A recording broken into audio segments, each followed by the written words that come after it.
नमस्कार बच्चों। तो स्वागत है आपका फिर से हिंदी व्याकरण की कक्षा में। तो आज जिस विषय को हम पढ़ेंगे वो है वाक्य रचना। वाक्य जिसको इंग्लिश में बोला जाता है सेंटेंस।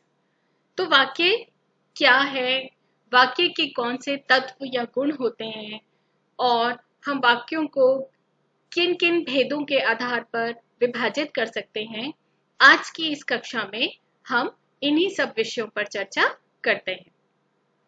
तो सबसे पहले देखते हैं कि परिभाषा के अनुसार वाक्य क्या है।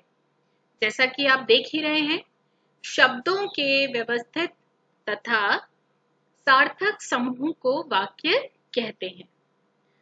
अर्थात ऐसा सार्थक शब्द समूह जो व्यवस्थित हो और पूरा आशय प्रकट कर सके वाक्य कहलाता है।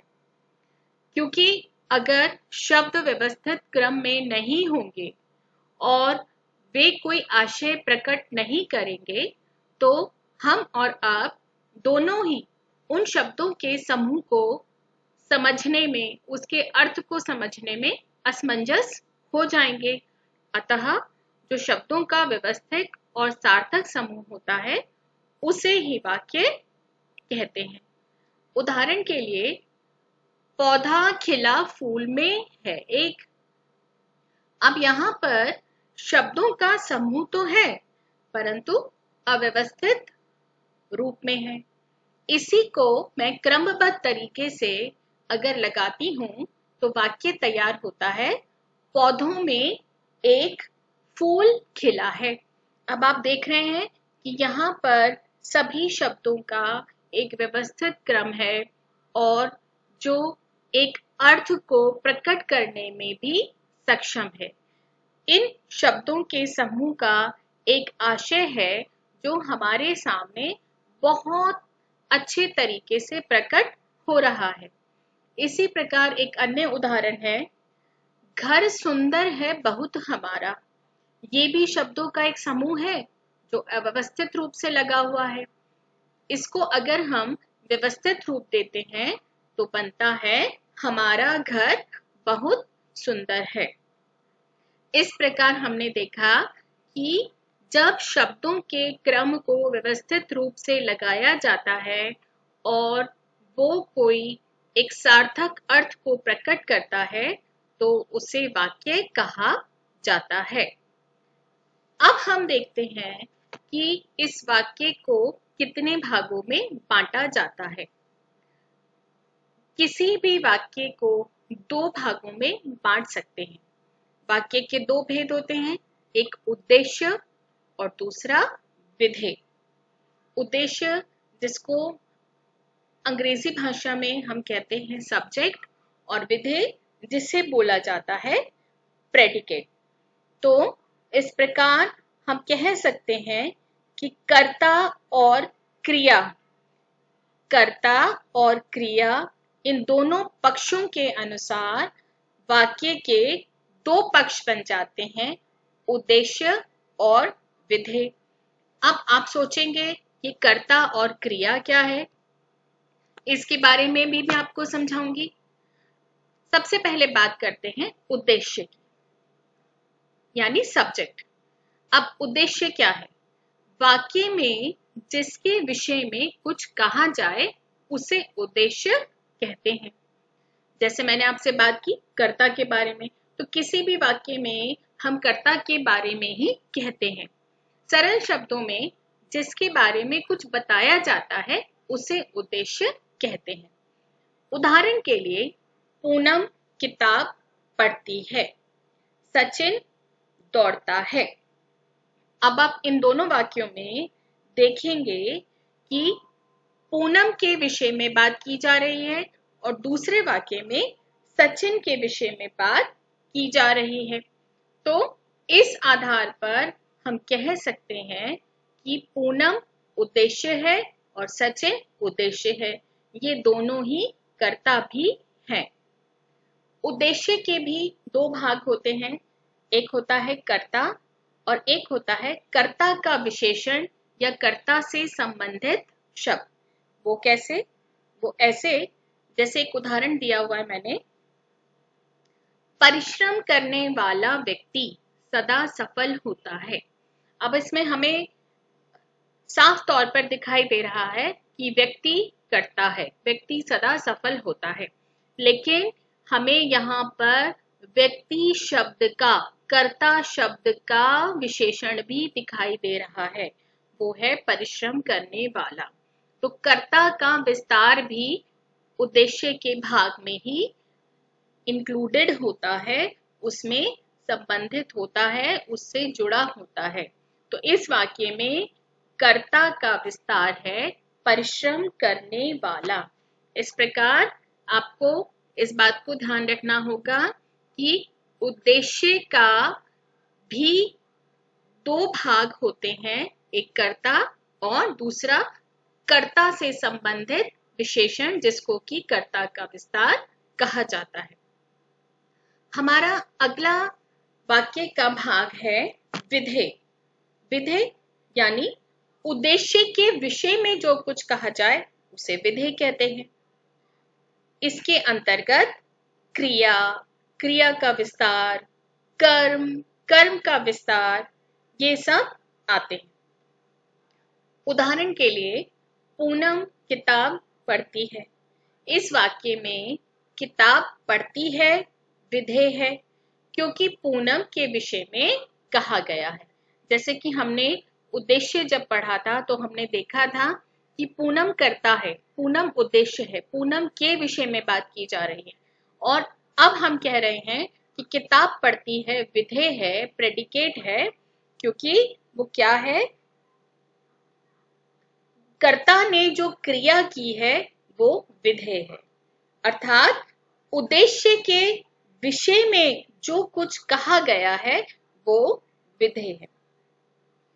दूसरे शब्दों में वाक्य के कर्ता यानी उद्देश्य को अलग करने के बाद वाक्य में जो कुछ भी शेष रह जाता है वह विधेय कहलाता है।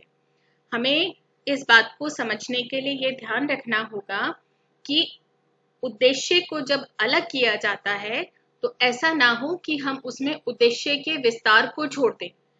विधेय हमेशा उद्देश्य से अलग होगा, जिसमें उद्देश्य का विस्तार भी होगा।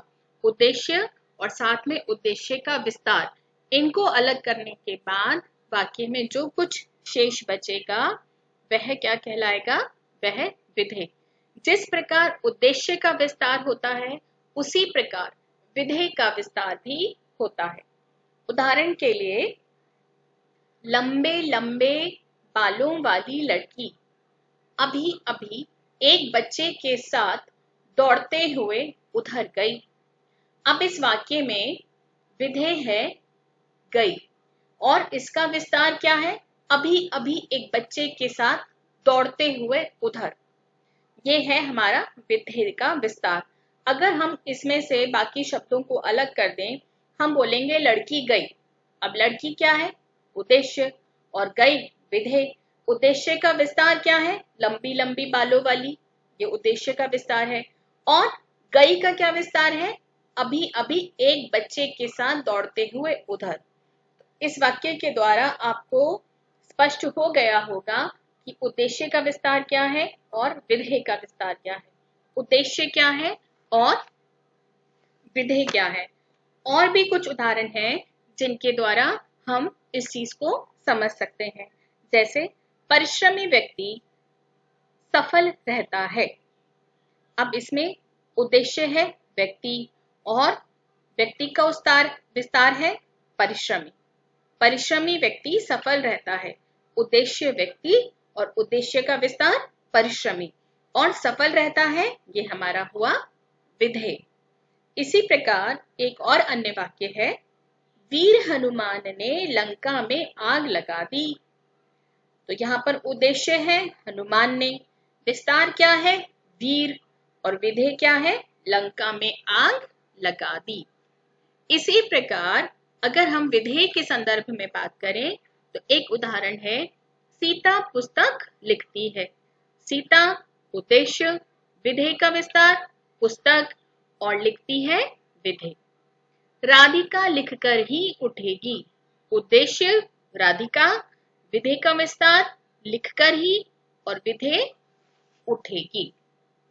इस प्रकार इस आशा के साथ कि आपको वाक्य के दोनों भागों उद्देश्य और विधेय के संदर्भ में अच्छी तरह से जानकारी प्राप्त हो गई होगी, तो हम आगे बढ़ते हैं काव्य के अनिवार्य तत्वों की ओर। काव्य के अनिवार्य तत्व हैं जो कि संख्या में 6 है। ये तत्व इस प्रकार से हैं: सार्थकता, योग्यता, आकांक्षा, निकटता, पद क्रम, अन्वय। फिर से बोल रही हूं: सार्थकता, योग्यता, आकांक्षा, निकटता, पदक्रम, अन्वय। किसी भी वाक्य में जो कि सार्थक होगा, जो कि व्यवस्थित होगा, जो अर्थ को प्रकट करने में सक्षम होगा, उन सभी के अंदर ये तत्व हमें निश्चित रूप से दिखाई देते हैं। इन सभी तत्वों को थोड़ा सा विस्तार में समझ लेते हैं। सबसे पहले जो तत्व था वो है हमारे पास सार्थकता। जैसा कि शब्द से ही स्पष्ट है, सार्थक यानी अर्थ के साथ। वाक्य का कुछ ना कुछ अर्थ अवश्य होता है, अतः इसमें सार्थक शब्दों का ही प्रयोग होता है। उदाहरण के लिए मलक खिलता है। अब मलक खिलता है क्योंकि यौगरूढ़ शब्द है। मलक एक शब्द ऐसा है जो हमें नहीं मालूम कि क्या होता है, क्या खिलता है। हम इस अगर हमारे सामने ये कोई वाक्य बोलेगा तो हमें नहीं समझ आएगा, परंतु अगर हम बोलते हैं कमल खिलता है, तो हमारे दिमाग में कमल का नाम लेते ही एक कमल के फूल की छवि अंकित हो जाती है और अर्थ का स्पष्टीकरण हो जाता है। इसी प्रकार भाषा में जो शब्द उत्पत्ति के आधार पर, जैसे यौगरूढ़ शब्द हैं, यौगिक शब्द हैं, रूढ़ शब्द हैं, वही प्रयोग में लाए जाते हैं भाषा में। और अगर उनके अतिरिक्त कोई ऐसा शब्द जिसका कोई अर्थ ही नहीं होता तो वो निरर्थक होता है, और अगर उसका वाक्य में प्रयोग किया जाएगा तो वो निरर्थक के समान ही प्रतीत होगा। अगला तत्व है हमारा योग्यता। वाक्य में प्रयुक्त शब्दों में प्रसंग के अनुसार अपेक्षित अर्थ प्रकट करने की योग्यता होनी चाहिए। उदाहरण के लिए, उसने चाय खाई। हमारे दिमाग में, हमारे मस्तिष्क में ये छवि, ये बिंब अंकित है कि चाय खाई नहीं जाती, पी जाती है। इसलिए शब्दों के प्रयोग में प्रसंग के अनुसार अपेक्षित अर्थ प्रकट करने की योग्यता का होना बहुत आवश्यक है। एक अन्य उदाहरण के द्वारा अगर हम ये बात समझें तो मैंने कलम से चखा। कलम से चखा नहीं जाता, कलम से लिखा जाता है। तो इस प्रकार शब्दों के प्रयोग में अर्थ को प्रकट करने की योग्यता होनी चाहिए। अगला हमारा तत्व है आकांक्षा। आकांक्षा का अर्थ होता है इच्छा। वाक्य अपने आप में पूरा होना चाहिए। उसमें किसी ऐसे शब्द की कमी नहीं होनी चाहिए जिसके कारण अर्थ की अभिव्यक्ति में अधूरापन लगे। जैसे वह लिखता है। इस वाक्य में क्रिया के कर्ता को जानने की इच्छा होगी, अतः पूर्ण वाक्य इस प्रकार होगा: रामपत्र लिखता है। उदाहरण के लिए, अगर 4-5 दोस्त बैठे हुए हैं और एक दोस्त छिपाकर कुछ लिख रहा है और पीछे से किसी ने आवाज दी कि वह तो लिख रहा है। अब ऐसे में क्या होगा? बाकी सबको जानने की एक आकांक्षा उत्पन्न होगी कि वो क्या लिख रहा है। तो वाक्य अपने आप में सार्थक है, निरर्थक भी नहीं है, योग्यतापूर्ण भी है और एक आकांक्षा को जागृत भी करता है कि क्या लिख रहा है, इसी को कहते हैं वाक्य में आकांक्षा का गुण उत्पन्न होना।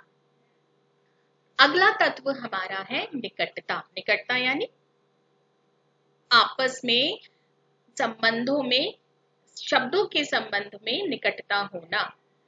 बोलते तथा लिखते समय वाक्य के शब्दों में परस्पर निकटता होना बहुत आवश्यक है। रुक रुक कर बोले या लिखे गए शब्द वाक्य नहीं बनाते, अतः वाक्य के पद निरंतर प्रवाह में पास पास बोले या लिखे जाने चाहिए। कहने का तात्पर्य ये है कि जैसे आपके सामने ये सब जो लिखा हुआ है, अगर बोलते, जैसे उदाहरण के लिए बोलते तथा लिखते समय, और अगर यहाँ पर पूर्ण विराम लग जाए और उसके बाद दूसरा वाक्य लिखा जाने लगे, लिखे गए शब्द वाक्य नहीं बनाते, तो क्या है, आपस में कनेक्टिविटी टूट जाएगी, निकटता टूट जाएगी, और जो प्रवाह है लिखने का, बोलने का, सुनने का, वो सब टूट जाएगा। तो हमें इस बात का ध्यान रखना होता है, किसी भी वाक्य में शब्दों की परस्पर निकटता यानी कनेक्टिविटी होना बहुत आवश्यक है, तभी भाषा भी प्रवाहमयी बनती है। अगला तत्व हमारा है पद क्रम यानी पदों का क्रम। वाक्य में पदों का एक निश्चित क्रम होना चाहिए, जिसको बोलते हैं सीक्वेंस होना चाहिए। सुहावनी है रात होती चांदनी, इसमें पदों का क्रम व्यवस्थित नहीं होने से इसको हम वाक्य नहीं मानेंगे, क्योंकि इसमें क्या है, पद क्रम का अनुसरण नहीं किया गया है, जो कि व्यवस्थित नहीं है। इसे व्यवस्थित क्रम के अनुसार कैसे होना चाहिए, चांदनी रात सुहावनी होती है। कक्षा में पढ़ते हैं पाठ बच्चे, तो ये भी पदक्रम की दृष्टि से ठीक नहीं है। बच्चे कक्षा में पाठ पढ़ते हैं। हमारा अगला तत्व आता है अन्वय। अन्वय का अर्थ है मेल। वाक्य में लिंग, वचन, पुरुष, काल, कारक आदि का क्रिया के साथ ठीक ठीक मेल होना चाहिए। जैसे बालक और बालिकाएं गईं, इसमें कर्ता क्रिया अन्वय ठीक नहीं है। शुद्ध वाक्य होगा बालक और बालिकाएं गए, क्योंकि बालिकाएं गईं, इसमें जो क्रिया का रूप है वो दोनों के अनुसार ना लगाकर केवल बालिकाओं के अनुसार ही लगाया गया है।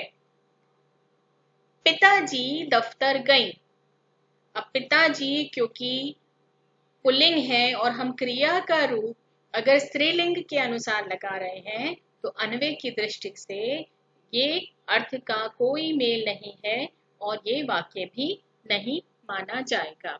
इस प्रकार आपने देखा कि वाक्य के ये 6 अनिवार्य तत्व सार्थकता, योग्यता, आकांक्षा, निकटता, पदक्रम और अन्वय, इन 6 तत्वों का जब वाक्य में प्रयोग होगा तभी वास्तव में वो वाक्य निश्चित अर्थ को देने में सक्षम होगा।